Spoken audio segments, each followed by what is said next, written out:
ভারতে ত্রিপুরার ডম্বুর বাঁধ খুলে দেওয়া হয়েছে। বাংলাদেশের হাজার হাজার মানুষ মারা গেছে। ভয়াবহ বন্যায় প্লাবিত দেশের 11টি জেলা। 50 লাখেরও বেশি মানুষ ক্ষতিগ্রস্ত হয়েছে। ভারতের এমন অমানবিক আচরণ বিশ্ববাসী আশা করে না। সালাম বন্ধুরা, ভারতের ত্রিপুরা রাজ্যের ডম্বুর জলবিদ্যুৎ প্রকল্পের বাঁধ খুলে দেয়া হয়েছে। উজানের পানি ত্রিপুরার বিভিন্ন জনপদ ভাসিয়ে হুহু করে ঢুকছে না বাংলাদেশ।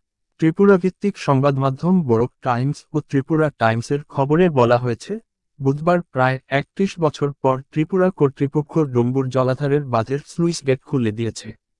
সবশেষ 1993 সালে এই বাঁধের স্লুইস গেট খোলা হয়েছিল। এদিকে স্লুইস গেট খুলে দেওয়ার ফলে ত্রিপুরার গোমতী ও সিপাহীজলা জেলার বিস্তীর্ণ এলাকার বাড়িঘর ও কৃষি জমি ভেসে গেছে। বিভিন্ন নদ নদী বেয়ে সেই পানি ছুটে আসছে ভাটির দিকে। ত্রিপুরার হাওড়া, ধলাই, মুহুরী ও খোয়াই নদীর পানিও বিপদসীমার ওপর দিয়ে প্রবাহিত হচ্ছে। ফলে সেই পানি বাংলাদেশের ফেনী, কুমিল্লা, ব্রাহ্মণবাড়িয়া, খাগড়াছড়ি সহ বিভিন্ন জেলা দিয়ে ঢুকছে না এবং নিম্নাঞ্চল দিয়ে বয়ে যাচ্ছে। এসব অঞ্চলের বেশিরভাগ মানুষ এখন পানিবন্দী অবস্থায় রয়েছেন। স্মরণকালের ভয়াবহ বন্যায় প্লাবিত দেশের 11 জেলা।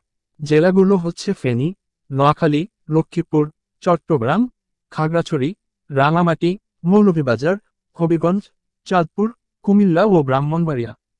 এখন পর্যন্ত এ বন্যায় অন্তত 50 লাখ মানুষ ক্ষতিগ্রস্ত হয়েছে। প্রাণ হারায় হাজারো মানুষ। ঢাকা-চট্টগ্রাম মহাসড়ক যোগাযোগ বিচ্ছিন্ন হয়ে ট্রাফিক জ্যামে গাড়ি আটকা পড়ে আছে। লুট ছিনতাইও হচ্ছে। ভারত সরকার কেন বাংলাদেশ সরকারকে বিপদের কথা জানালো না? কেন বাংলাদেশের মানুষের উপর অত্যাচার করা হলো? ভারতের এমন অমানবিক আচরণ বিশ্ববাসী আশা করে না।